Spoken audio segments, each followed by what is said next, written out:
War Eagle War Report family. I'm your host, C Dub. It's Auburn A&M week. We will definitely break down that game as well as discuss other matchups in the SEC and talk a little basketball. All that and more in the latest edition of the Midweek Report.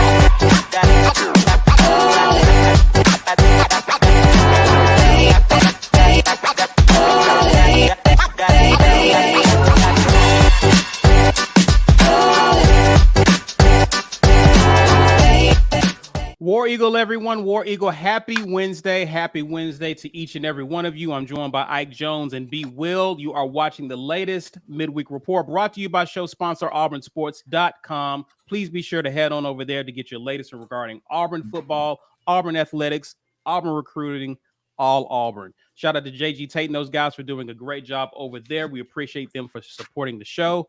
We appreciate you guys for supporting us and watching live with us or on replay. Either way, if you're on social media, that is Facebook and Twitter, we need you to share this video. Share it with your friends. Help them to join our discussion. Help us to grow our community. Smash the like button as you're watching. And if you're new to our channel, we would love for you to subscribe. That will help us out a ton, but you can also help us out monetarily by becoming a member. I can tell you why you need to do it and how. It's real simple. There's a join button. Click it. And that's it. We're going to keep moving. I'm just kidding. Yeah, no, I mean, we want you to join the War Report, of course, because our family is the best family to be a part of. And we enjoy every time that you all are here with us. So $5.99 gets you to patron level, which allows you to watch some film with us. I still have one more watch the film that I owe you guys this week. I'm going to try to get that out to you guys tomorrow. And I've already dropped a couple of them from the last game. But on game day, halftime, post game, our members get to chat with us. You can watch the show, but you can't chat unless you're a member because we keep that family business. So you need to get on that. If you are a member and you want to gift a membership to somebody else, it's real simple. Right down there in the live chat from a desktop computer, you can click a little gift box button, and that will allow you to gift memberships to other people. So make sure that you get on top of that. We're always doing this sort of thing in the lives. So we want to give away what do I want to give away today? Let me do a get your weight up shirt. We ain't did a get your weight up shirt in a minute, and it ain't really feeling like fall right now. So it's okay for us to give away another t-shirt, even though the temperature is probably going to drop drastically by this weekend. But it's okay. Today is still t-shirt weather. We're going to do a get your weight up t-shirt. Make sure that you hashtag get your weight up in the comments. Sponsored by War Eagle Oil. War Eagle Oil is your place for all of your motor oil and motor related products. Head to wareagleoil.com to patronize them. But to be a part of this giveaway, hashtag get your weight up, you have to be present to win. We'll do that drawing right around the top of the hour. Yeah. Gentlemen, how are we doing? We doing well? Yeah, doing pretty good. Good, Not bad. good. Got a great show planned for you guys tonight. It's going to start off with a bang. Welcome, Mike G. Hey, Mike G joins us back. What's going on? Yeah. How you doing, sir? Here, baby. I am here. I'm here in Alabama. So I am back home with family. If you reached out and sent well wishes, I appreciate you. Your prayers were felt. Thanking God for healing. Finally found a good doctor that figured out what was going on, and on the road to recovery. Hopefully no setbacks. But I got enough to sit here with you guys and talk about Jimbo Fisher. Nice to have you back. Yeah, so let's talk about his failures. I'm ready to talk about it, B. Awesome. Well, before we get into that, let's talk before we get to football talk. Let's really quick cover. We did a pregame show on Monday prior to Auburn basketball 15th ranked Auburn Tigers faced off against George Mason at home. We all know the outcome of that game. Auburn prevailed 70-52. Quick thoughts, Ike. You're the basketball aficionado. Yeah, savant. If you want to, I like either basketball. or. You're right. All right. Your thoughts on that game? What you saw?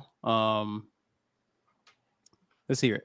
Yeah, I mean, I felt like we played with a lot of energy, a lot of passion. I tweeted this out, man. This team is going to get on a lot of people's nerves this year because they play with a ton of swagger.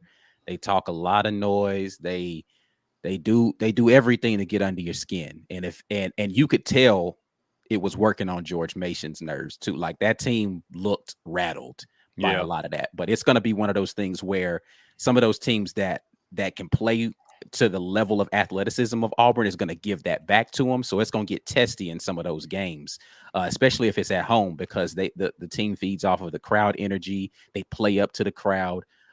They are the ultimate heels. Like it's almost like watching a wrestling match. Like they are playing up to the crowd the entire game. And I was loving it, of course, because it's my team. Now I probably would hate it if I was some other, fan of some other team, but I loved it.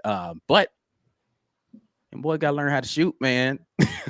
They can't shoot, bro. Like, listen, if they could just make free throws proficiently, I'd be happy. Like, I don't know that we necessarily have to be a great 3-point shooting team, but if you're going to function on defense and in the half court in a lot of motion, and then you're going to function off of energy and getting rebounds and stuff like that, you need to be able to make free throws, because that means you could slow the game down, you could choke them out on defense, and then you make them have to play like this pressure ball that fouls you because you're playing with so much energy. Right. But you got to make your free throws. So if you're not going to be a good 3-point shooting team, at least make your free throws. That's all I'm asking, man. Like you can't just like, free throws are things that you can actually like get better at, because that's more of a routine thing, right? Like 3-pointers, they come in a lot of different varieties. Free throws is the same thing every single time. So work on them joints. If you're listening, Auburn basketball, just go work on them free throws, bro, and y'all will be solid. Yeah. B. Will, what was your thoughts on the game? The leading scorer was Wendell Green. We didn't do any predictions for who the leading scorer was, I don't think, but Wendell Green was the leading scorer with 16 points, 5 of 14 shooting. Your thoughts on how some of the returning players? KD had 12, 4 of 13 shooting. Your thoughts on what you saw? So everybody looks a little bit better. KD didn't have a great shooting night, but he was willing to pass around the basket, which is not something he was willing to do last year. That's an improvement. You want to see his shots fall if he's going to shoot as much as he shoots. You want to see him hover somewhere between, 40 and 45 would be cool. You take that less than 33%. That's not going to be good enough for how much he shoots. But I'm encouraged by the fact that I know Flanny was questionable. Broom was questionable. We don't have Westry to start yet. I think by the time everybody gets healthy, Westry gets back, there's a chance we could be a better shooting team from the outside than we were in this game. I'm almost not worried about anybody beating us at home. It seems really hard. Like, it's going to be really hard feeding off that crowd, that arena, man, that environment, to beat this team at home, because when you can defend like that, Broom is the one. I saw him smooth get he kind of cleaned up a rebound from somebody else that missed it and laid it in. It's like he has that read the ball coming off the rim thing, not that I'm taller than everybody and longer than everybody thing. He's like a 4. He's like an NBA 4, but he's really good at rebounding. Like, he's skillful at rebounding. It's really good. I'm really impressed with Broom's game, knowing he wasn't at 100%, and he finishes well around the basket. That's going to be priceless for a team that may miss outside shots. We need more opportunities to keep shooting. He's getting us those outside shots. That post game looking good, bro. Like Walker Kessler he wasn't hey, let me give you the ball, you just go get us a bucket. Broom I don't know how good he's going to be by the end of the season. Right now, he's just cleaning up. Got that. No, he's got that. I watched his tape previously. He's got that in his bag. Yeah. To have anybody on this team who you can say, here's the ball, go do something for me. To be clear, Jabari was really the only player that had that. And even then, he didn't have it early in the season because he wasn't really willing to handle the ball. He wanted to spot up shoot. So later on in the season, he got it a little bit, and he kind of carried us when he could do it. Broom is probably the closest person that we've had, even over Jabari early last season, that could go, I got it. Give me the ball. I'm going to get down here. Give me the ball, and I'm going to get us 2. And that's going to create some opportunities for us to rebound with energy and get easier buckets. Like, if you have somebody who can say, I can get you a bucket, it gets a little easier for everybody else. Right. Broom is that dude. Amazing pickup in the transfer portal for them. And I want to say a bit of a ha-ha. I routinely check all the betting pages because I'm looking. It's NCAA basketball season. And the first one of the 3 picks for tonight, it's 100 games going on NCAA basketball on Monday night. It was not 100. It was probably like 50, though. Of the 3 guaranteed picks this website had, it was George Mason to cover Auburn. Why? Because we lost Jabari and Walker Kessler. Is that what had us looking so good, Mr. Sports Writer dude? Did you watch us last year? They just knew that we lost 2 players to the NBA, so we couldn't be good. The team defense we play at home was not going to have us losing to George Mason unless all the guys who are questionable might have sat. Then maybe they cover us then. Yeah, but that's not the reasoning that they're giving, that they think that we're not going to be as good. That's why they picked us to finish where we are in the SEC this year, is because they assume we lost too much in the draft. And because we aren't a perennial powerhouse team, they don't assume that you're going to be reloading. It's just like, well, you lost too much. There's no way you're going to be good again. Well, right? they entered the season a top 15 team, right? Preseason. So yeah, but some people still think that that's low considering the team was a number 1 seed. I mean, we were number 1 in the country at some point last year. Name me a time. Okay. Where is Kentucky ranked right now? Let's just do this exercise real quick. What's Kentucky's rank right now? Somebody look it up because I'm not looking at it right now. All right, hold on, wait. You making me use my keyboard. I don't want to look up nasty stuff. It's just a thought number exercise. 4. They're number 4. Kentucky's ranked number 4. They're Tell number me 4. at what point in time last season Kentucky was the number 1 ranked team in the country? Every time Tata played. Tell me when Kentucky exited the NCAAs last year. When Tata was out. Tell me how many players they lost last season. Like 3 or 4. But Kentucky's ranked 4th. Tata is back, right? So we lost. We lost. Tata's not back. That's my point. Yeah. He's We not. lost. He left. Yeah. He's We done. lost 2 guys from a team. They shouldn't. You're right. ranked- They shouldn't be ranked that high. We lost 2 guys from a team that was ranked number 1 in the country. 2 guys on the total team, not just starters. I get it. They were really good players, but 2 guys from the entirety of the team, and then added 2 really quality pieces back for them. Was a number 1 ranked team in the country last year. Now, we exited early, but we at least made it an additional round than Kentucky did. But yet we're ranked 15th. Yeah, here's my thing, right? Like, at some point, you just got to get on the Bruce Pearl train.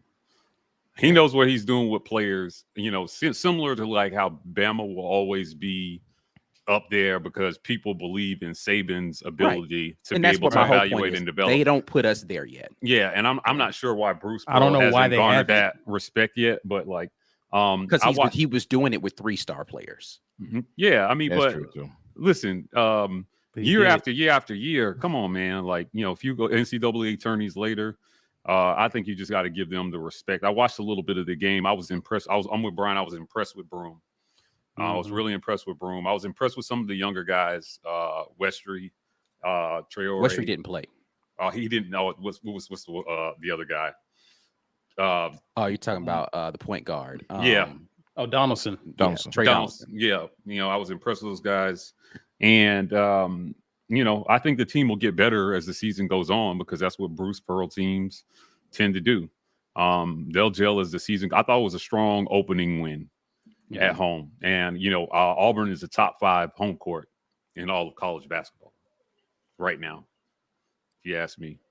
So I see people in the comment section talking about they're putting a lot of faith in Oscar Tshiebwe, right? Right. He's not even playing right now. He's hurt. So you're starting the season giving them a ranking for right now based on a guy that's not even playing right now? Right. That doesn't make sense. It's not a projection of where you think they're going to end the season. It's who do you think is the best team right now? So if it's about Oscar, he's not playing. He's hurt. Right. It makes even less sense then. Well, listen, let's I'm getting riled up now that we done. I've been yelling a lot lately. What's wrong with me? I just took over the Mike G mantle. Mike back. I ain't gotta yell no more. No. You gotta yell. You actually gotta yell for a while. He's not. I gotta yell. So you're doing good for now.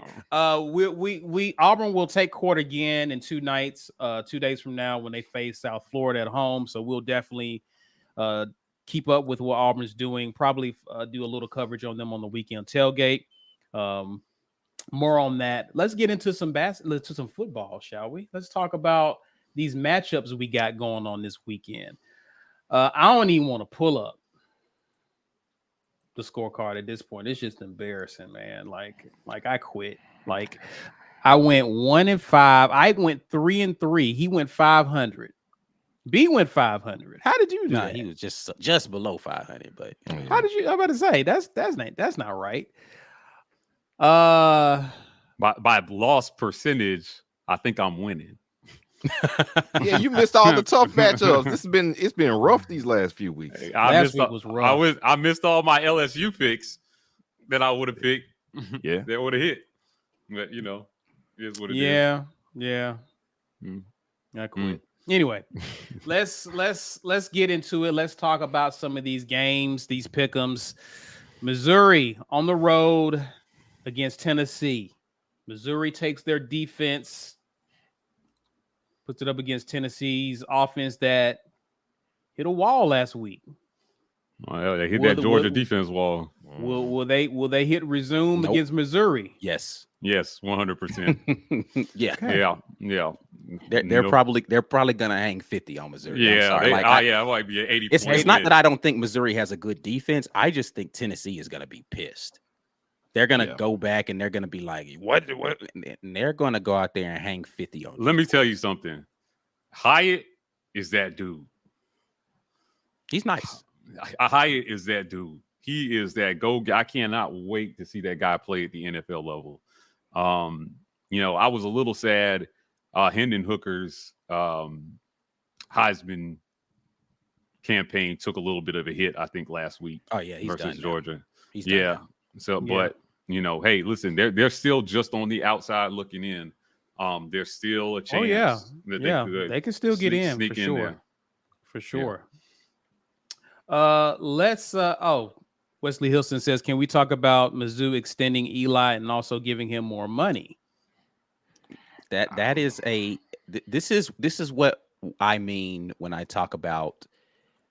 Well, you guys have to listen to me talk about that on the pod. Actually, I was talking with I've been sitting in for Mike on the Mike Mack and Meme show, and we talked about the arrogance isn't the right word, but most SEC schools feel like they're on the same level with all other SEC schools, where they feel like it's Georgia and Bama in football, and then there's this gaggle of everybody else in the middle, and then there's Vandy and Missouri down at the bottom. Mm-hmm. And so everybody, like, somehow Ole Miss and Mississippi State have convinced themselves that because Auburn's not good this year, that we're equal somehow as far as prestigious programs go. Right. I'm here to tell you, Mississippi schools, stop it. Missouri realizes, can we really do that much better? We might as well stick with the guy who's at least getting us really good recruits in and allows us to play really like ferocious, good against decent teams. Like they can go out there and they can play good against South Carolina, and they can give Auburn when they're on a down year a rough time and stuff like that. Oh, we gave it the old college try. Like that's how they feel, right? Like Vandy does stuff like that. But somehow Mississippi State and Mississippi have convinced themselves that they're in like that second tier, and you're not. Stop it.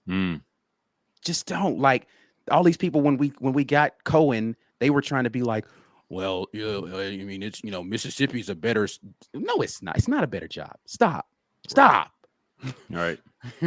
Well, why would Lane Kiffin want to go to Auburn, Ole Miss? It's not. It's not a better job. Stop. John Cohen told you himself in his presser, I love Mississippi State, but it was Auburn. Come on. Calm down. Yeah, when I read that, I was like, damn. like he just dissed his old employer like right on the way out the door. Wait, Yeah. I can't curse. I'm at my mom's house. So she can hear You me. remember there was a time when Mike argued that damn wasn't a curse word, and now he can't say it anymore in his mom's house. That's great. DS says Mike freaking G, welcome home. Good to be back, brother. I appreciate it. Let's go ahead and while Ike gets situated in the back room, Ty Jordan asks, "Come on, Mike G. We know Bo has the Heisman in the bag." Listen, man.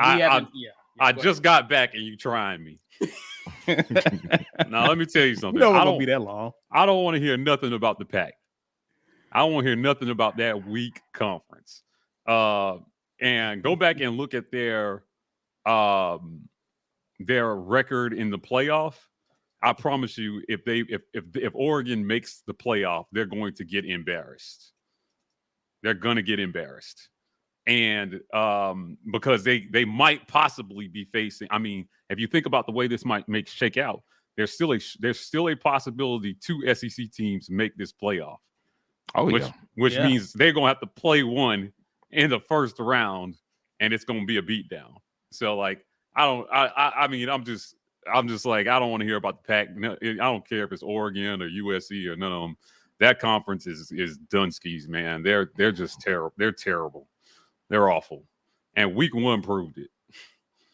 Week 1 proved it for me. I was like, yep, same old pack.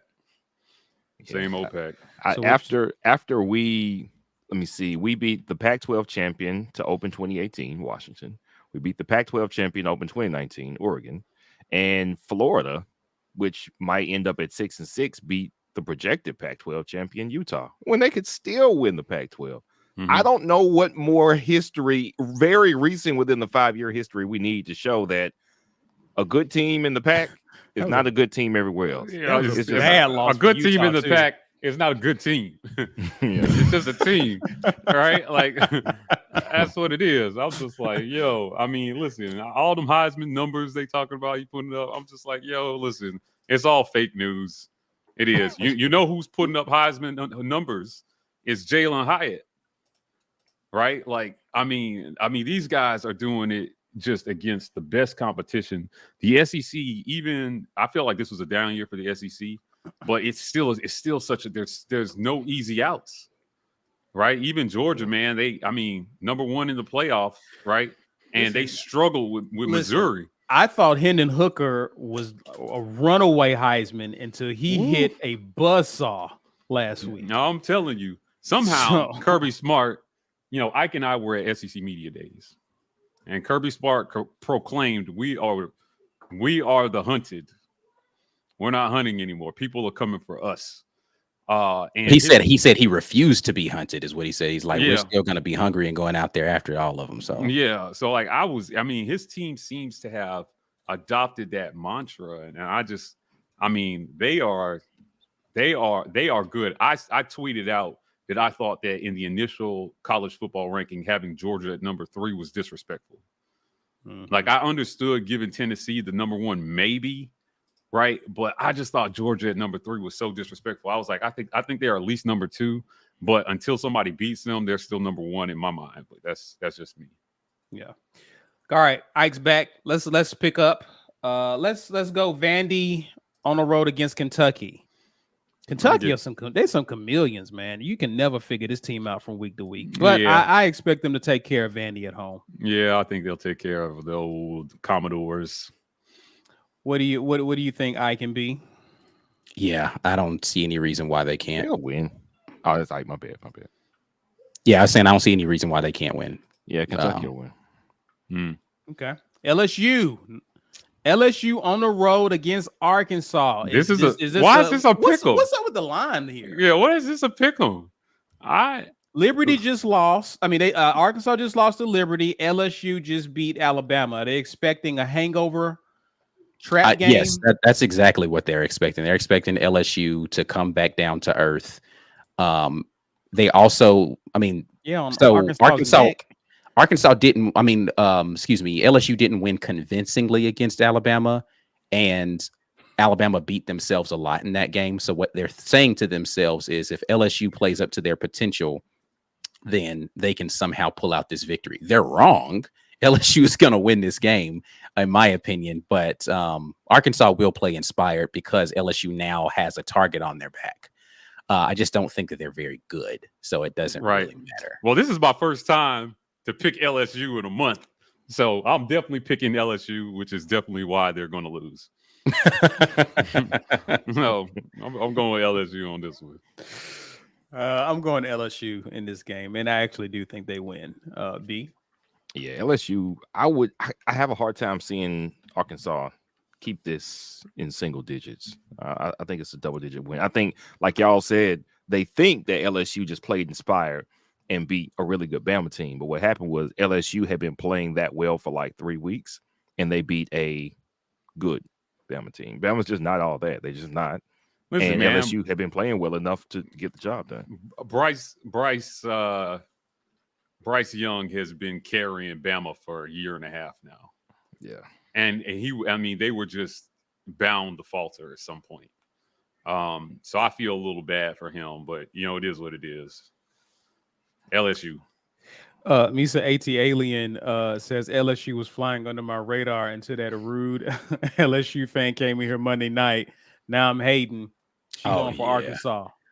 Yeah, so we were on Monday. Wait, before what? The show. We were on Monday before the show, and an LSU fan came in and was like, "You guys are pivoting to basketball already? It must be rough out there on the gridiron." And we're like, "We actually just talk about all of our sports. Get out of here!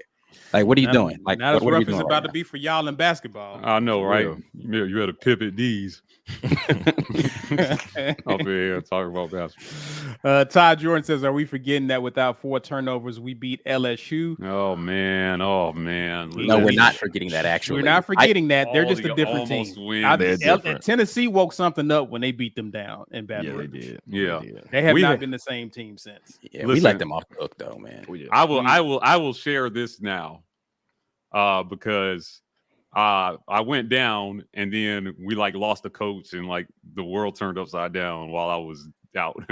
I told Ike this before the Missouri game. I talked to a lot of the players. I had taken a consensus about the game plan, and the game plan. A lot of the players told me that the game plan was trash. Not a lot of them believed in it. And then before LSU, I checked in again, and they were a lot more excited about how they were going to play that game. I think it showed on the field, right? So, I think LSU is I think they're a decent team. I mean, this is a team that's still loaded with 5-star athletes, and people have to understand that, right? They're struggling. I mean, they're trying to bring Jaden Daniels along. I love what they're doing with Jaden Daniels right now. They have adapted that game plan. They're doing the things that we had wished that we did with Robbie, which is we're going to simplify the reads. We're going to make it where it's like, all right, cool, get the ball out of his hands real quickly. If it's not, just take off, bro. You got the legs. Go do it. Yeah, just do it with your legs, bro. Don't try so hard to be a pure quarterback that you ignore your God-given gifts, right? If you faster than everybody, just outrun them. So Jane Daniels seems to be getting it. All right, guys, let's move on to the Battle of the Bulldogs. Number 1, Georgia on the road against Mississippi State. This is pretty simple. I'm going Georgia here. I'm going Georgia. These are the national champs right here. I'm calling it now. Are you saying for this year? Going back to back? Yeah, they're going back to back. I don't see anybody taking down Georgia. If Stetson Bennett plays like Stetson Bennett, I don't see anybody beating him. He's playing good. He's playing good, solid ball right now. And then he stepped up. He stepped up this year like they needed him to. Yeah, like I said, I thought. Who's our buddy in the comments? Ike. I don't remember what his name is. I know what you're talking about, though. Where I was just like, I just think, he needs to raise his game. I think he definitely did that. I think he definitely has. I think his name is Danny. He definitely has raised his game. But I will tell you this: that defense is surprisingly on par with last year's defense. That's scary. It's That really is scary. I will admit, like, I was not expecting them to. I thought that they would be good. It's Calvin Douglas is what his Calvin name is. Douglas, yeah. Yeah. And I was just like, Danny. Yeah, there's a Danny in there somewhere. But like I just thought last year's Georgia defense was all world. And I was like, you only take a step back from that. But man, kudos to Kirby Smart, bro. And their best linebacker is out. Right. Yeah. That's why I thought it would be close. That was why you picked against them, right? They got one of their best defensive linemen back. So Jalen Carter came back out. He had been out since the Oregon game. So it's like they lost one person on one level and got somebody on the front line to help out. And he actually was a difference maker in that game. Jalen Carter was wrecking Tennessee's offensive line. Yeah. So yeah, listen, I think at this point, Georgia only beats themselves. If they play like Georgia, they're the national champs this year. Well, that is Georgia beating themselves. Anyway, let's move on to let's move to the final game before we get to the break. Alabama back on the road again at Ole Miss. This was rough. This is rough. They're not liking Ole Miss. Look at the line. Are we looking at a 3-loss Bama season? No, we're not. Because Ole Miss is leading the West right now, are they not? No, LSU is. LSU technically? Okay, all right. Yeah, Ole Miss has 2 losses, so they have one. They lost to LSU. I thought they lost to LSU. Yeah. So they lost. That's why I thought they were. Okay, yeah, they got the tiebreaker. I don't know. Here's the thing with Lane really wants this game, but that's the problem with Lane. Yeah. He's so aggressive to where I think he just does way too much. Just like he did last year. Yeah, the only reason I can see LSU winning this game, though, Ole Miss winning this game, is because Bama's defense just ain't it this year, man.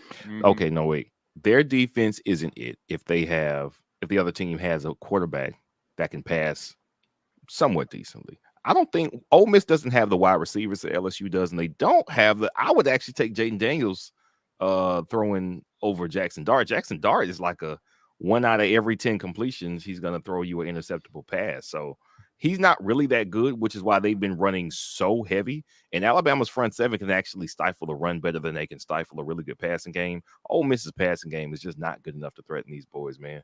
I think Bama wins it. I don't know if it's 12. That's been very surprising, B, that their passing game, much has been made about their running game, but I think that's kind of their problem, is that they have to run it. They have to. Yeah. Part of me feels like Bama is reeling right now. And I'll tell you, it's been a long time since I spent this much time in Alabama. So there have been lots of Bama shirts everywhere I went. They're a real angry bunch right now. My dad is a retired cop, so every time we go out now around Bama fans, we put on our bulletproof vests. And I'm stuck between the wrath of Bryce Young returning, or is Alabama reeling a little bit right now? But I'm pretty sure this stat line at the end is going to say,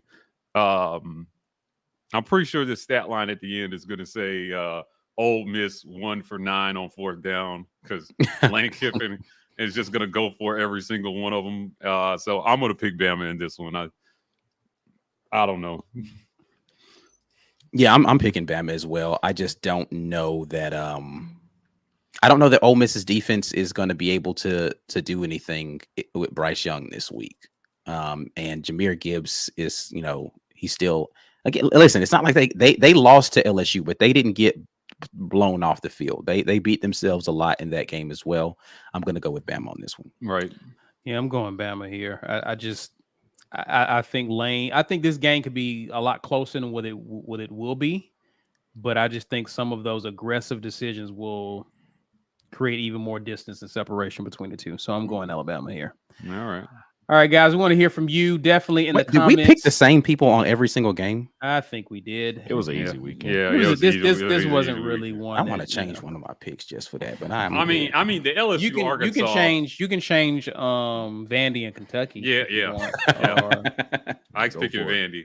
Yeah. So yeah, I'm not giving it to y'all lightly, but I want to change one of them that was a toss up, but I'll leave my picks how they are because I actually feel that way about stuff. So, well, guys, let us know what your picks are in the comments, especially if you're watching on replay. Guys, also do us a quick favor if you're watching live or on replay. Share this video with your friends or on social media. Help people to find this content. Help people to get in on the discussion and give their picks as well. While you're here, smash the like button. And if you're new to the channel, we would love for you to subscribe and help us to join our YouTube family. With that, we'll pause to acknowledge the sponsors of the War Report. This edition of the War Report is made possible by our generous sponsors. AuburnSports.com. For news and notes on all things Auburn Sports, head over to AuburnSports.com. Athletic Architects. For young athletes looking to secure their financial future, let Athletic Architects help you to build your financial house. Head over to BuildTheHouse.com. And our giveaway sponsor, War Eagle Oil. War Eagle Oil is your #1 place for all of your motor oil and related products. For more information, visit WarEagleOil.com. definitely head over to WarEagleOil.com to make sure that you are patronizing the people who keep us going in our sponsorships, man. WarEagleOil.com is where you can go and get all your motor related products and motor oil. If you want to be a member of the War Report and you have a few extra dollars per month, make sure you head on over and click that join button right now. And we have some great benefits for you guys. As promised, we got another Watch the Film that I want to make sure that we get in this week for you all. I'll try to get that out tomorrow. And I've got a couple of interviews that I've done recently. Those are coming out. That ain't got nothing to do with your membership, but just let you know, we've got some more things that are coming for you very soon. If you're not a member, maybe one of our members wants to gift a membership to you, and you can do that as a member just by clicking the button right there in just below the live chat area, and you can gift as many memberships as you'd like to. YouTube's going to redistribute those memberships to other people who have been interacting with our content. We definitely appreciate that.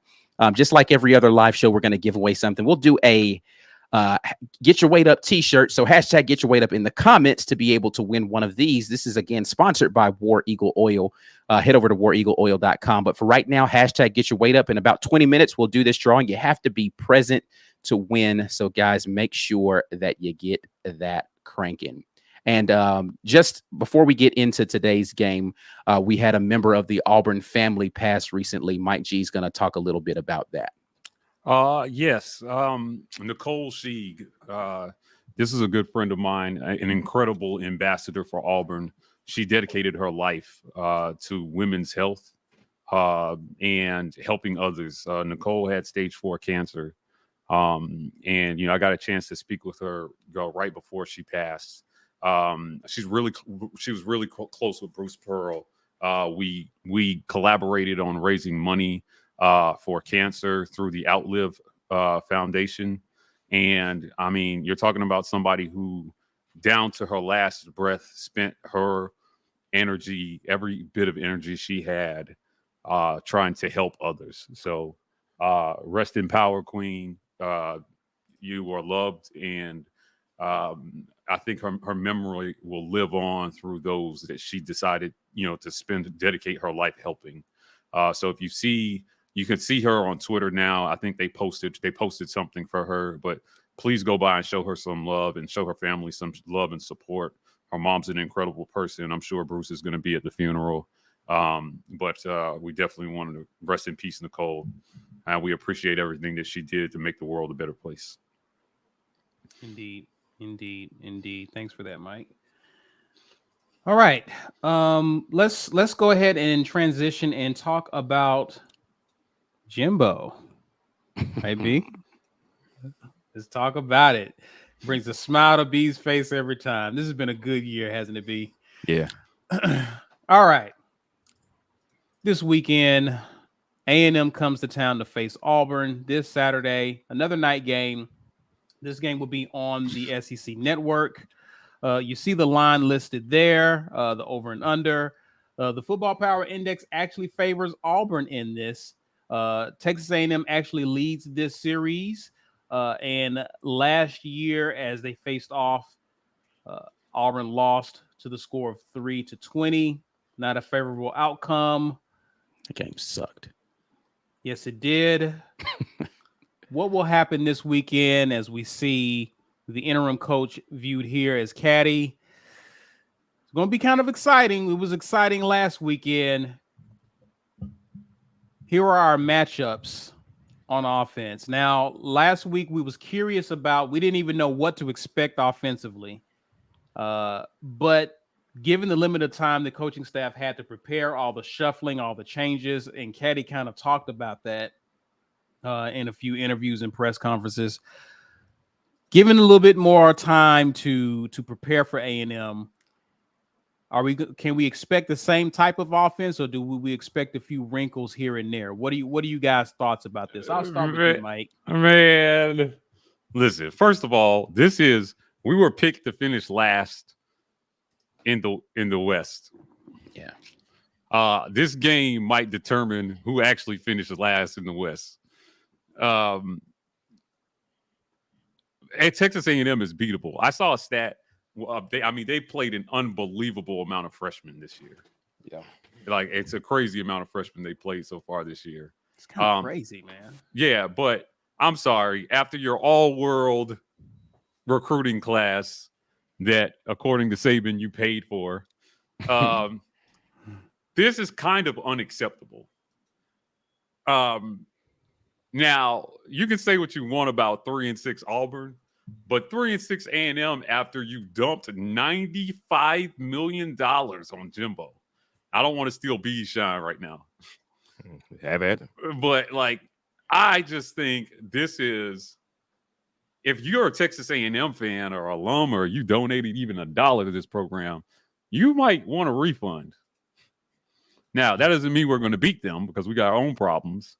But I think if they continue to use Robbie Ashford right, I liked the mix of Jarquez Hunter and Tank Bigsby from the last game. I thought it was a good mix of using those two guys and getting them on the edge. And, I was a little surprised with the play calling. Like, listen, let Robbie run wild, man. Just let him do his thing. Now, they got some things that they need to do with him in the passing game for sure. But right now, I'll just put some W's on the board. Get Tank and Jarquez in space and get Camden Brown the ball. Come on, man. Get Camden Brown the ball. So I actually like this matchup with A&M's defense. I actually like this matchup. Offensive line is what it is, which is why Robbie is so important. Right. But I like this matchup. I think Auburn can take this defense. Your thoughts about right tackle? Saw some people mention that Troxel is out. He was announced that he will be out for the rest of the season. So yeah, Coffee steps in for him at right tackle. And this has been a offensive line that has had no shortage of guys being injured and out. Yeah. So your thoughts about that? Does that impact anything? I mean, Robbie's been having to use his legs anyway. So your thoughts about that, Ike? Yeah, I mean, so it worries me in the pass game. Even though Austin Troxel's not like the best pass blocker, he's been better than what Brendan Coffee has been in small spurts this season. I don't know, man. It's going to be interesting because they still have Cam Stutz listed as a left guard as well. I know you asked me about right tackle, but they still have Cam Stutz up there. So that means that Jeremiah Wright, they weren't liking the things that they saw from him being a little extra. I kind of liked it, but hey, that's not my decision. So it's going to be interesting to see how physical we can be in the run game.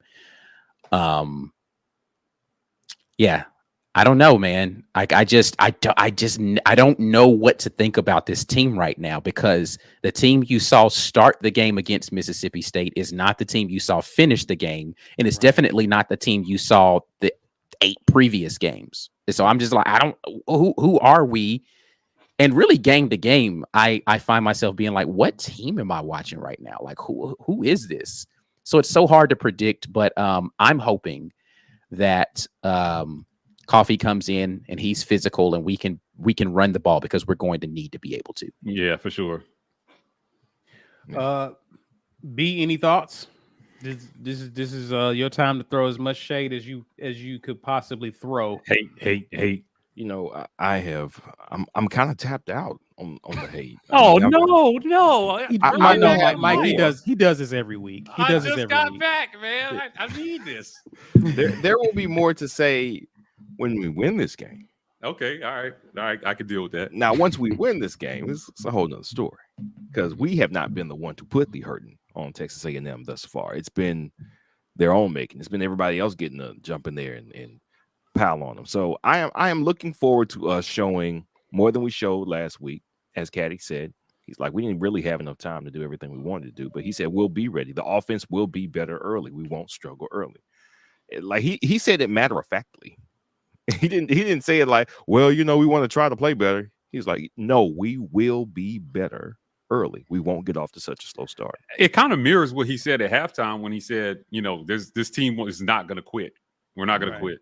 Right. Like, you know, there's no quitting this team. So, hey, I'm with him. I believe it. Yeah. And I mean, I believe it too.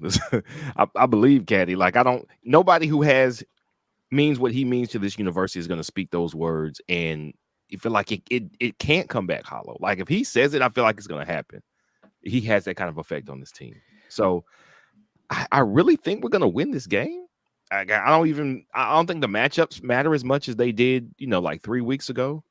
I think we're going to win this game because different guys calling different plays with a different strategy, putting together a different game plan. And what this home environment will be for the first time probably since Penn State. Oh, it's going to be electric. All of these old lettermen coming back to support Caddy, man. And it's a night game, bruh.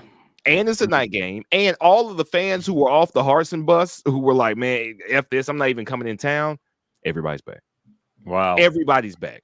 Everybody will be back.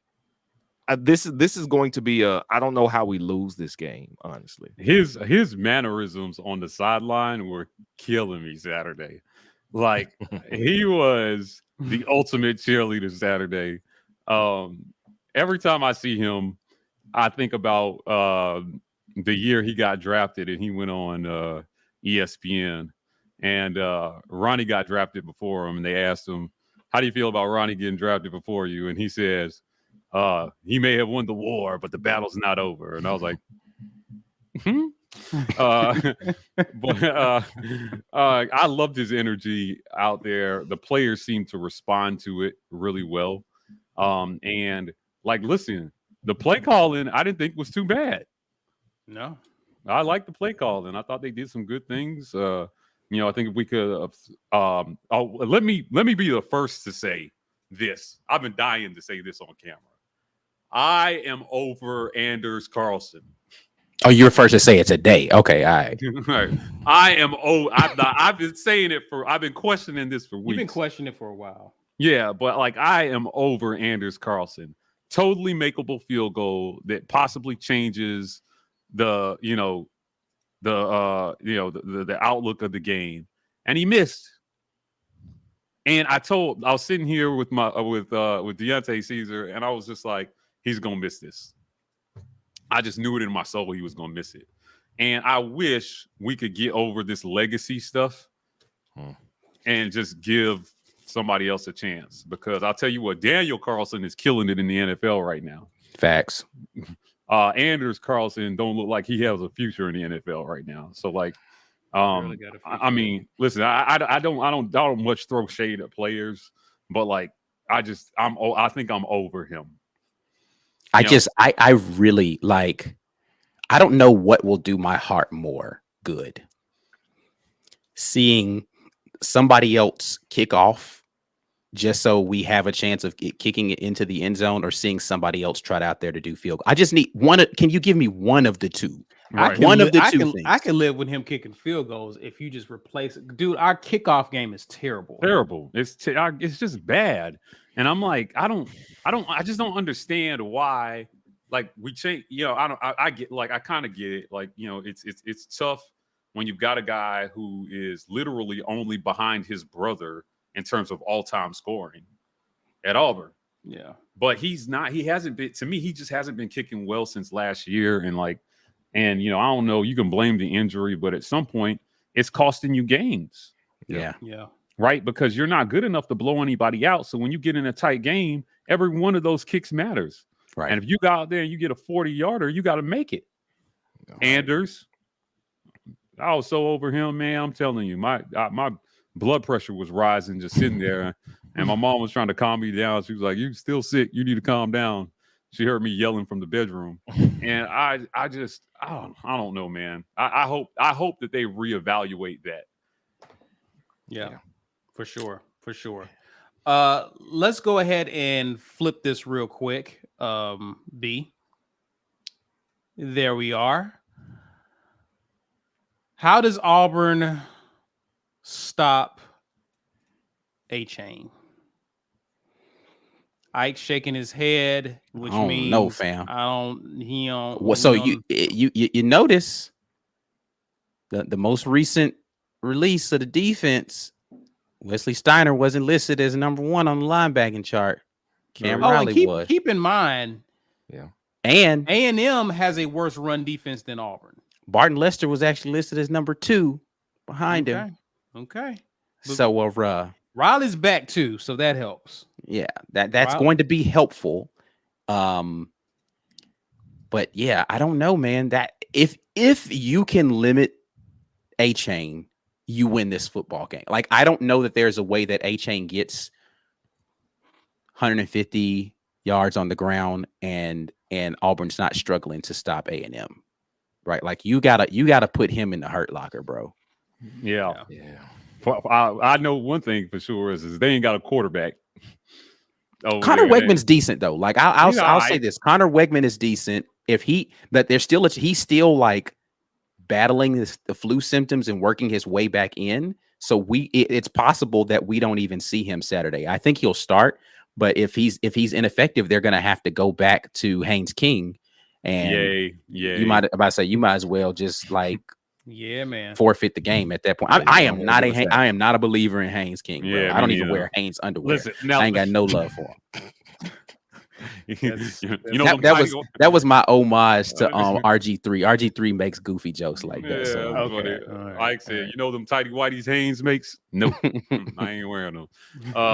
Well, B tried to tell us about Haynes King a long time ago, and I wasn't buying it at first, but I will admit he was 1,000% right about Haynes King being straight cheeks. God, he's awful. Yeah, see, we're still talking about Haynes. Haynes, straight cheeks. I mean, it all goes together. I am now and always have been of the belief that if a quarterback is elite, my side hurts. I still got some pain in my side, so laughter hurts. Haynes and cheeks. Go together, huh? They go together. Hey, that's an NIL deal. Mike had to go. All right. Okay, cool. That's a good one, though. Haynes and cheeks go together. Yeah, I like that. That's an NIL deal right there. You're welcome. Yeah. Oh my God. Oh man. All right. Anyways, so that's pretty much the matchup. I mean, that's pretty much the game. I mean, if you're Auburn, Philip Coleman has a great comment here. Do we just load the box and just dare them to beat us through the air? Yeah. This is absolutely how you win this game, is that you put DJ James on Stewart, because I think he's a little bit quicker. And I don't know. I listen, it's the problem you're going to have is with the slot guy is Muhammad in the slot, right? So you're going to have probably Keontae Scott playing him in the slot. And A&M's going to try to move them around. And so they're going to try to identify really early, are we playing some sort of like matchup man where it's like, you got this guy, you got this guy, lock them down type of thing. And you're going to have to make them find somebody else to beat you through the air. And everybody else is just punishing the runner and going after the quarterback. Like, that's really the strategy in this game, is mix up what you're doing on the back end between zone and man, but you're going to make everything look like man. And you're going to come after whoever is back there in the backfield, whether it's the running back or the quarterback. If they're going to use a mesh point, we're blowing up the mesh point. If they're going to just do toss sweeps, we're going to over pursue the crap out of it. Y'all better run some sort of misdirection, double reverse crap. Like, because otherwise we're punishing everybody who is behind the line of scrimmage the very minute they touch the football. Facts. Yep. For sure. Yep. Lawrence Robinson asks, is Puckett healthy? He was listed in the starting lineup. I don't know. He's been kind of banged up the last couple of weeks, and he was out early in the Mississippi State game. So I'm not sure what his health status is as far as all of that's concerned right now. Donovan Kaufman's another one who was listed in the two deep, but he set out Mississippi State. He probably doesn't want to sit out another game, but not sure there either. I liked what they had with Jalen Simpson roving around back there, so that's a good thing. But that other safety position was the one where I wasn't really sure what we were getting from a productivity standpoint. I don't know what's up with Craig McDonald. Marquise Gilbert got a little bit of time. So it's going to be interesting to see what they do at the other safety position if one of those guys is not there. We know what DJ James can do. We saw a lot of JD Rhyme or Rim last week. We continue to see more of him this week, guys. I think for sure. Now, Pritchett is still listed as the starter there, but I think that his leash is going to be short. If he's out there getting torched or getting penalties, then you're going to see JD come in and play. So I think he's earned that. Now, he did struggle a little bit, like the long. If you watch watch the film on the defense, the press man coverage big play was Rim out of position, and he got beat across his face on that one. For sure. So when he's in there, it's going to be interesting to see whether or not because he plays better when he's like the boundary corner, right? And he's pushing guys to the sideline. When they're running across his face, he was getting beat a little bit, right? So it's going to be interesting to see how they utilize him. But yeah, I think that if you play a too high safety situation, he's great. Single high, we'll see. Or if they're doing a 3 high, we'll see. I don't know. It's gonna be interesting. Got some comments left here, directed to Mike G. Mike G, you're not gonna be on a little, but you're about to get off in a little bit. But Kelsey wants to know, since you're back, Mike G, who do you want to see as our next head coach? Now, Mike, with just to preface, I don't know if you got a chance to watch the weekend tailgate, but we kind of talked a little bit about coaches and who we would like to see as head coach. So thoughts on that, Mike? Do you have any? Have you been thinking about it? Who would you like to see? I think instead of saying who I would like to see, I would like to see a marked change in the way that Auburn does business when it comes to the head coach. So I've seen a lot of videos out there about, is Dion the next coach? And I'm like, not unless we're changing the way we do a lot of stuff. Mm-hmm. Right. So, I just don't, I'm iffy, right? Because too many comments have been publicly made by other people about them not knowing who they're going to work for and who's in charge and Yellowwood and all this stuff. And it's time to change the way we do business at Auburn when it comes to the head coach. We need to hire a guy. We need to give him 3 years to do the job, 3 to 4 years to do the job, to recruit. We need to give them the resources. We need to give them the backing, and they need to get on the same page about, the direction of the program. That's it. Auburn is a tough job because expectations are high, but they make it unnecessarily hard on anybody because there's always a fight for control behind the scenes. Yeah. Now, I don't know if this is true or not, but I remember hearing when Saban got to Bama, he told a lot of the boosters, write your checks and sit down. Right. And let me run my program. Now he won a championship in year 2, so that certainly helped. But I think was it through 2? Oh, wait. It was 3. It was in year 3. I thought they won in 08. Did they not? The SEC championship? The national championship. They won. They won in year 3. Year 2, they went to the SEC championship and lost to Florida, who was the eventual champion. Okay, fair enough. But like, you know, he won quickly, so he got it. And that's what I want. I want our boosters to write their checks and shut the hell up, and get out of it, right? And then whoever we get, because if they hire somebody like Deion, I'm telling you, he's not going to be told how to run his program. Right? He's not. Listen. If they hire Deion, they're gonna be coming into the stadium to nuck if you buck.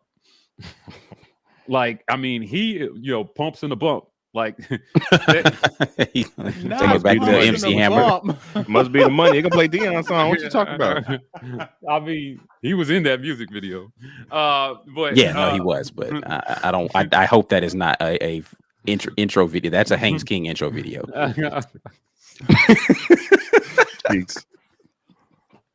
My bad, cuz. So it really hurts. It really hurts to laugh. So yeah, I mean, I'm ready. I'm ready to see us change the way we do business. Hire a good coach. You know, there's been a lot of talk about luring Lane Kiffin away from Ole Miss. Is Auburn really a better job than Ole Miss right now?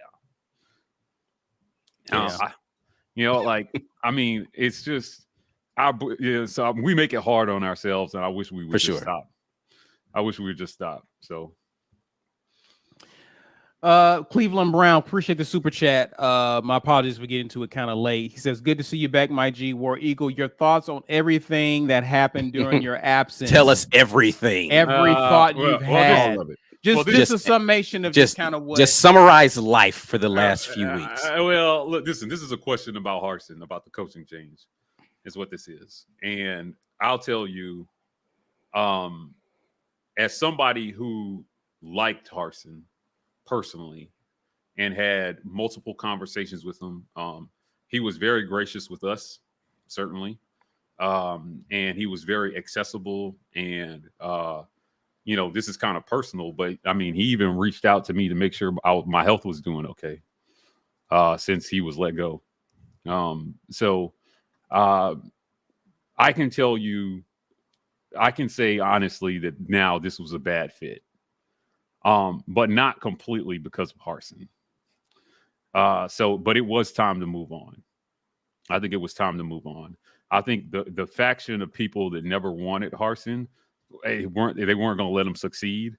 Right. And I also think that he was too slow to adapt in the beginning, right? Like, he was too slow to adapt.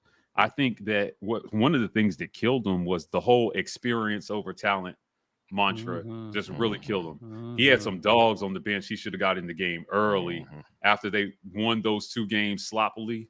And it was time to get Camden Brown off the bench. It's time to get Robbie off the bench. It was just time to just go to the guys that can get it done.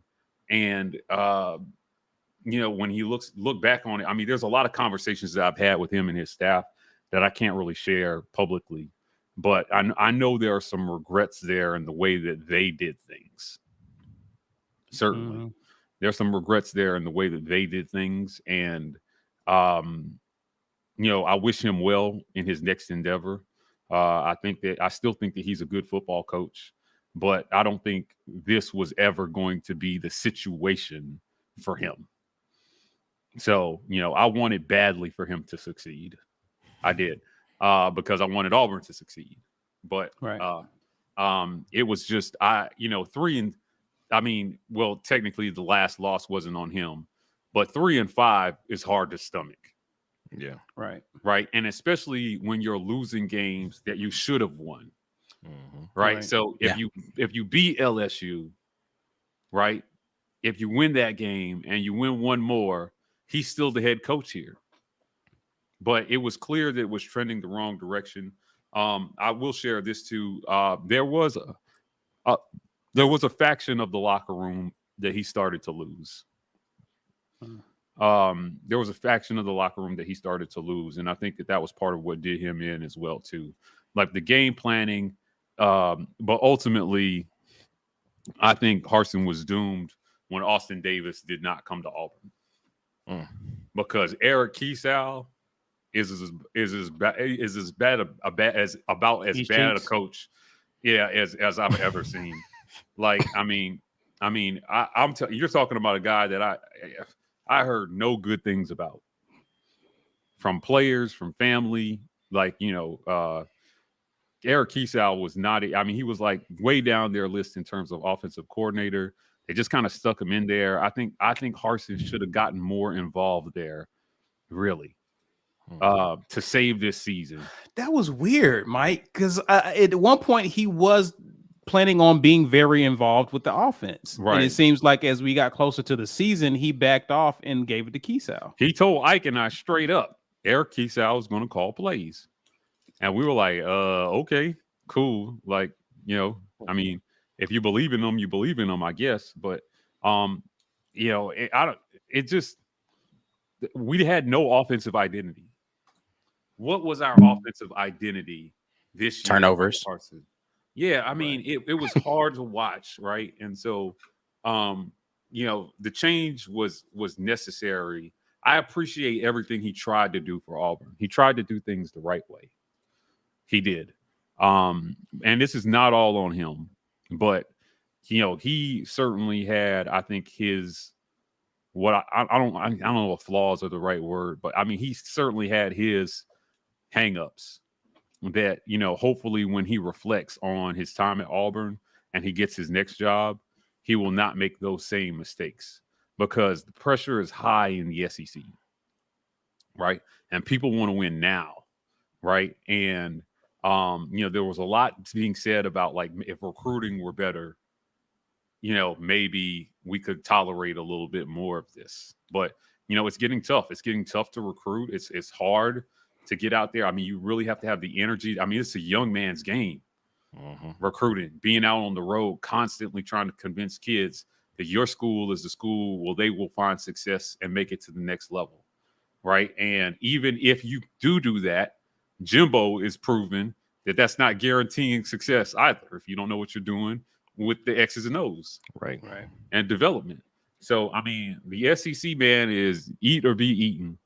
And unfortunately, I think this staff got eaten, right? And when you saw the list of people who were out, right, it was they put a graphic out with Harson. It was Harson, Kiesau, and was it Schmedding? Bedell. Schmedding is still there. Yeah, Schmedding's still there. Yeah. Right. Bedell was out, and I was not shocked to see Kiesau on that list. Yeah, I was not. So, that's just my thoughts. Like, that's just my thoughts on everything. It's a grind. The SEC is a grind. And when you come in, you have to be ready and energized for that grind. And you can't sit back, because everything you're not doing, the next coach is. Everything you're not telling a recruit, the next coach is. Now, the offseason drama certainly didn't help him. I think we gave our rivals a lot of negative recruiting tactics that hurt this coaching staff, and they didn't have a plan to overcome that either. So, hopefully this whole fiasco, again, just marks a change in the way that Auburn decides to do business moving forward as it pertains to the head coach. But I'm really disappointed in all sides on this. I really am. Like, if you're asking me, where the blame lies, it's everywhere. This was a mess from the start, right? Yeah. This was a mess. Yeah, the unfortunate reality is it is like there's a bunch of people who you can blame for this, but and this is what I said a couple of weeks ago. The stuff that Brian Harson could control, he didn't control very well. And that's what ultimately was his undoing. Like, the stuff that's outside of your control, fine. But you got to do something with the stuff that's in your control. And he just didn't do it. Right. So, yeah, you had an opportunity to make them look worse. And you actually ended up justifying a lot of the stuff that they did. So, yeah, you got to be able to control what and he said that. We can control what we can control, but he couldn't get it done. So, thanks, Mike, for that. I don't know how much longer you're hanging around, but we got a giveaway. What are we giving away, folks? You guessed it. A Get Your Weight Up t-shirt brought to you courtesy of War Eagle Oil. You already know what to do. Hashtag get your weight up in the comments to enter the win. You already know what we do. We don't wait around much longer. Ike, take it away, good sir. Yeah, we on it. Hashtag get your weight up in case somebody ain't here, because we the drawing's already going. I was about to say, Danielle, we're gonna win again. Matt Reeves is the winner this time. So Matt, if you are here, make sure you let us know, man, so that we can get you your shirt. But make sure you say what's up in the comments so that we can get this thing on and popping. You know, I'm talking about. Where you at, Matt? All right. We ain't gonna do all that waiting around for Matt either, because I'll look for him. We have to get over into this thing that we call Facts or Nah. So we're gonna do this Facts or Nah, sponsored by Rogue Shop. RogueShop.com is your place for all of your herbal supplement needs. Head over to RogueShop.com and use code Rapport for 15% off of your purchase. We're gonna get into this Facts or Nah style. Once again, brought to you by RogueShop.com. Get your questions ready.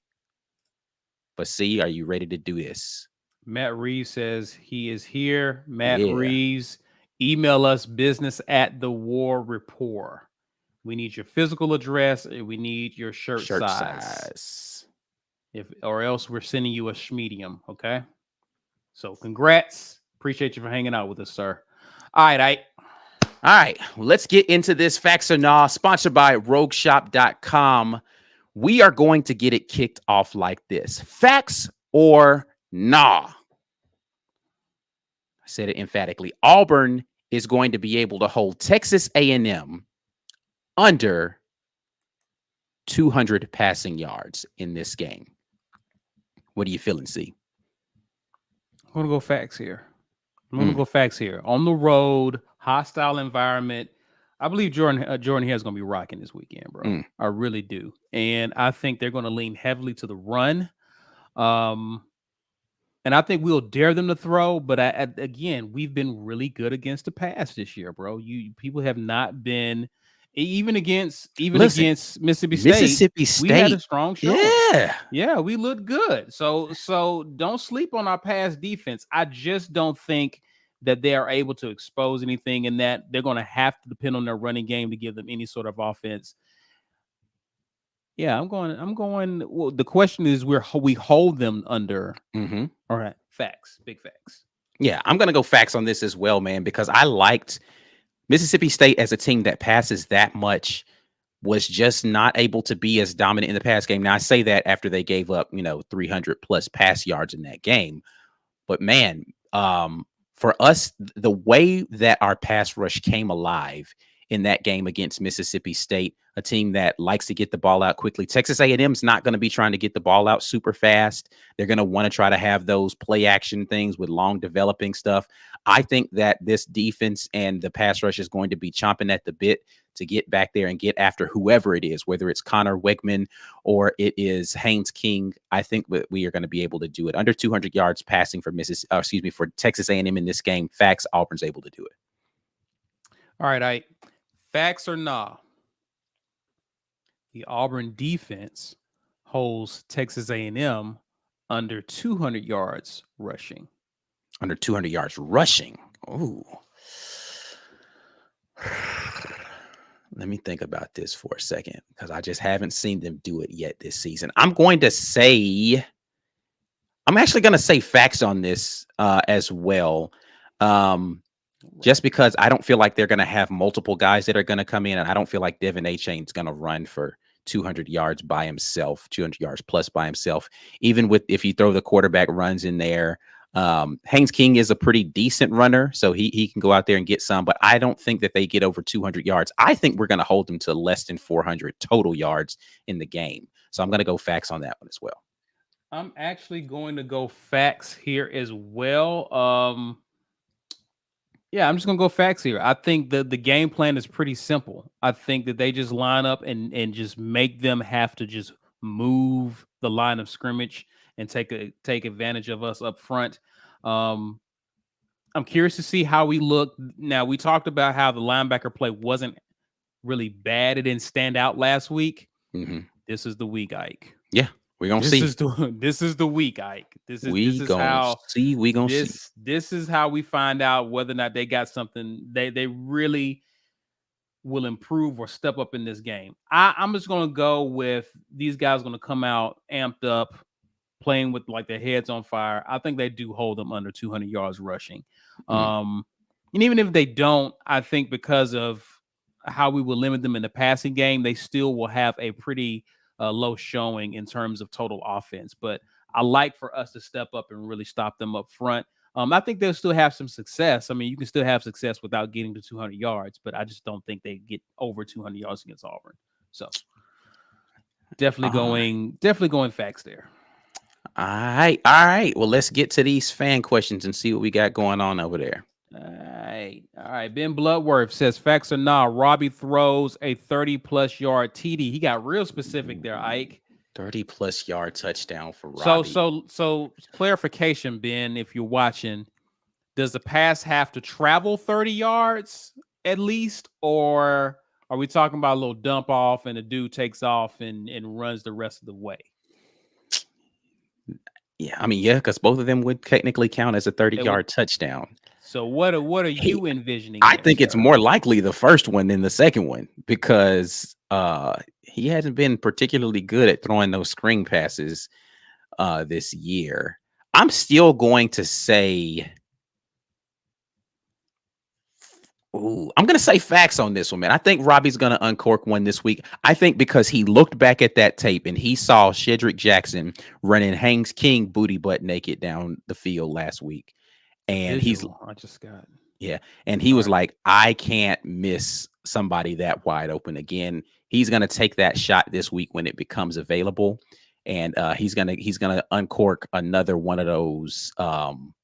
But it's got to go for a touchdown. That's the only part. It's going to be a deep shot, but is it going to be for a touchdown? Oh, yeah. Now I got to rethink what I'm saying here. And he says, running is fine. Like if he tosses it to him and he takes that's off. The more likely one to hit like Jarquez Hunter on like a screen and he goes for 30 plus after that junk. But I'm gonna switch. I'm gonna say nah. He's not gonna get a 30+ yard touchdown. He probably will get a long play, but I don't think it's gonna be a touchdown. I'm gonna go nah here as well. I think I think he can throw for a touchdown. It probably won't be 30+ yards though. It'll probably be like 15. It'll be something in the red zone, I would assume. Yeah, I can live with that. Yeah, for sure. Okay, let's see. Keo. No, this isn't a facts or not question. We'll come back to that. Okay, we'll come back to that one. Cleveland Brown says, facts or nah, Auburn gets 3+ sacks versus Texas A&M on Saturday night. What you think, eh? 3+. I don't believe in Texas A&M's offensive line, and I think that our guys are fired up. I'm gonna go facts on this one. 2 by Derek Hall. Derek Hall's going to get 2 by himself. Man, this is almost a guarantee if Aku was still around. Oh, if Aku was here, we probably had like 7. But and I think either Kobe Wooden or Marcus Harris is going to get the other one. So I'm going to go for that. Yeah. Okay. 3+. Yeah, we can. I'm going to go facts here as well. Let's see here. Next one, Ben Bloodworth. Facts or not, Texas A&M has 5+ false starts. Facts. Jordan Hare is going to be going crazy.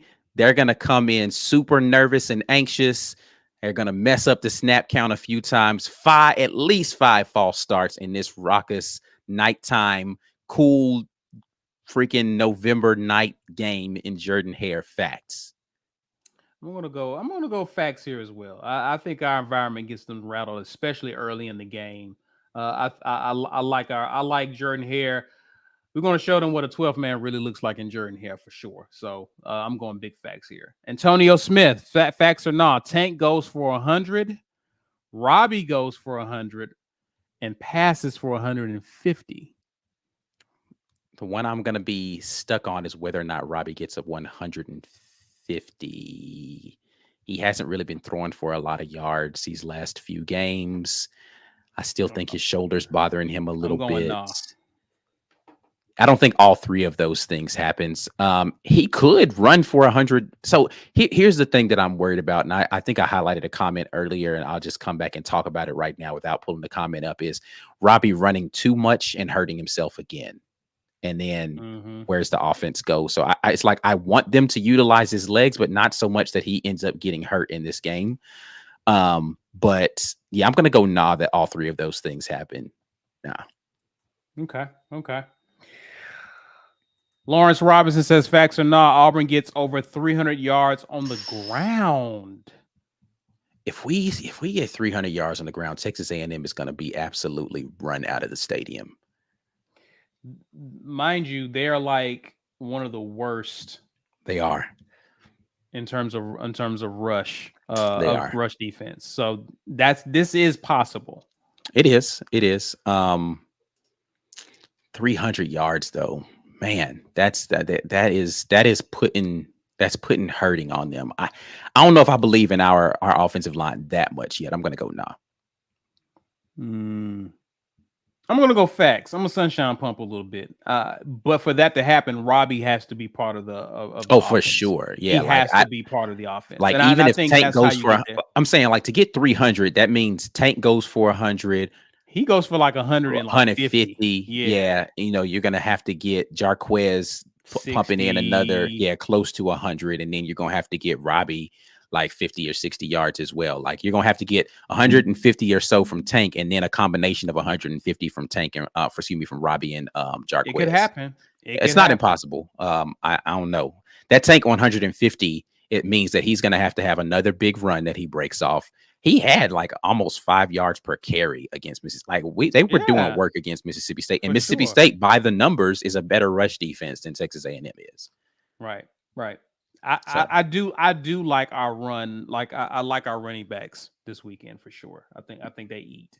Steve Valentine says, facts or not, we see 10 plus plays with 2 running backs. Facts. 10 plus? No, 10 plus plays? with 2 in the formation is what he's saying. Yeah. I don't know about that. I don't know about that. I'm gonna go nah. I mean, the only reason why this is even potentially a fact is because they're going to probably have Austin in the game a couple of times to either run that sweep or fake that sweep, because they did that 3 or 4 times in the game. They gave it to him like once or twice, and he faked it a few times. So with Damari Austin in there a couple of times, but then the combination of Tank and another running back, because, you know, they ran the I formation, but it wasn't technically a running back. That was Shanker back there. I'm going to say, no, that's not going to happen 10 plus times. I'm going to go no as well. We've seen the 2 running back with 2 running backs in the game, but it's almost kind of like a specialty formation. Like, we rarely see it. I'd love to see us do it more this game. And instead of having 2 tight ends, having 2 running backs out there, I'd love to see it. And maybe, you know, listen, again, it's so hard to predict what they're going to do because they have a whole week to actually game plan this time. They may pull a bunch of stuff out that we haven't seen in this game. Who knows? Todd Jordan, facts or nah, AU scores 30 plus points in this game. I am going to say, because I think we win this game, I'm going to say facts, because I think we need to score 30 plus to win. I'm going facts here as well. Yeah. I was impressed with the fact that we were able to do it on the road last week. I think we come home with a crowd behind us. I think we get it done in Jordan here. So yes, big facts there. Damian Prentice says, facts or not, we will score a touchdown on our opening drive. Ooh. Now, this one I'm not sure about, because, again, we've had a tendency to start games slow and then get going. It's almost like that adversity hits and we rise to the occasion. Do we start off fast, basically?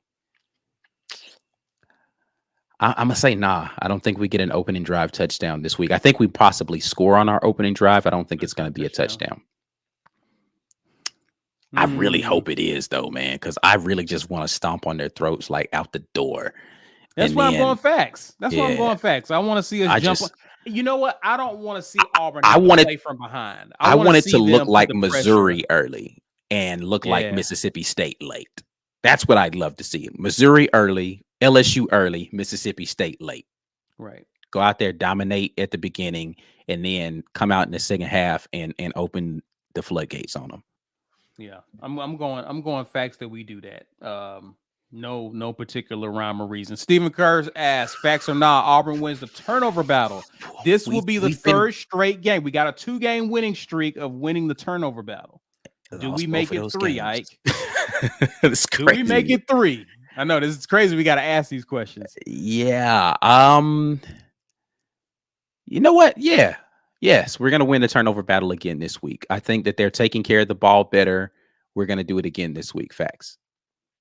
I think we do it again this week, especially if we're disrupting Texas A&M on defense. I like our opportunities to definitely win the turnover battle, especially given how we've been taking care of the football. AD says, facts or not, Auburn has a touchback on the fact that we got to ask this. What's your thoughts, Ike? We'll have at least one. Sure. If somebody else besides Anders is kicking off, we'll have multiple, but we'll have at least one. If someone else is kicking off, facts. If Anders is kicking off, no. He got one last week, but yeah. Okay, has a touchback on kickoff. Yeah. Okay, I see what you're saying. No, this still ain't happening. All right. That's solid. Did you see another one? Nah, that's it. I just see William Murray saying a bunch of stupid stuff. But yeah, that's it. All right. All good. Thank you guys for participating, submitting your questions for facts or nah. Shout out to rogueshop.com. Guys, please head over there and use code Rapport to get your gummies. Shouts out to them for definitely being a supporter of the War Rapport. All right. All your herbal supplement needs taken care of by Rogue Shop. Again, use code Rapport, 15% off. Yeah. Appreciate y'all. So the super chat here that I pulled up earlier, he says, y'all can't tell me y'all wouldn't be hyped to talk to and have a relationship with Prime. Listen, I would be excited. I want to have a relationship with whoever the new coach is. So here's my thing. I don't feel more excitement about one coach over another coach. I just want the coach that's going to be winning football games as the patrolling the sidelines for Auburn University to have a relationship with the War Rapport. I honestly do not care who that coach is, as long as they are winning football games. Whatever. Right. Like so I mean, here's the thing. I don't feel like I'd love for Caddy to come talk to us, right? Like I wanted him to come talk to us when he was the running backs coach. Like I want people who are affiliated with Auburn to want to be friends of the War Rapport. I don't feel like, man, it'd be even doper if it was Dion. Honestly, don't matter to me. Just get dubs and come on here and talk to us. Facts. That's how I feel. I can't speak for nobody else how they feel, but for me, whoever, just come on in here. Let's talk about what y'all got going on. And the conversations get more fun too when you have a coach who's winning. Like it's tough it'd be tough to bring Harson in and be like, all right, Harson, you went 3 and you went 4-8. All right. Well, you know what I mean? Those are conversations that kind of I want to be able to kick back with a coach who's actually winning games for us, have us on the right trajectory, and we can sit down and actually talk about some good stuff instead of, are we going to win this year? I don't want to have that conversation because we've already established we got a winner. So it is not actually a politically correct would assume that I'm not being genuine when I say it, or I'm saying what I feel like I need to say. Like that's honestly how I feel about it. Like I'm not more hype about a Dion hire, or I feel it would be more not cool. For us per se, like not necessarily for us. I mean, again, let me put this out there. I'd be more excited about a Cam Newton interview than I would be about a Deion Sanders interview, even if Deion Sanders was the head coach of Auburn. I'd be more excited to talk to Cam Newton right now with zero affiliation to coaching at Auburn. Okay. Again, I can't speak for the War Rapport as a company. I'm talking about Mike Jones. I think I would lean more towards Prime. I will lean more towards Prime. Yeah, like saying that's me. I can't say that's I speaking. Yeah, I think I would say Prime on that one for sure. Cam is dope too. Don't get me wrong, but Prime is. I have so many questions for Prime. But again, whoever Auburn brings in, hopefully they make a good decision of a coach who, as the AD mentioned, is a good fit. He used that word, the F word. So I would love someone who actually fits, understands the SEC, understands Auburn, understands just the landscape here. So yeah, if you get that guy, I would love to talk to him. Would love to talk to him. So I got anything else, bro? I don't have anything else, man. Again, we're gonna try to get some more stuff out to you guys this week. We do have a couple of interviews that are going to be dropping here. Don't know exactly when I'm going to get those edited and ready, but just stay on the lookout for those. And we appreciate y'all. Indeed. I tell the people what they can be doing in the meantime. You can come on board and be a part of the winning team that is the War Rapport, and get your weight up by being a member of the War Rapport. All you got to do is hit the join button right there below this video. And $5.99 gets you to patron level to get you access to see that film review stuff that I've been doing.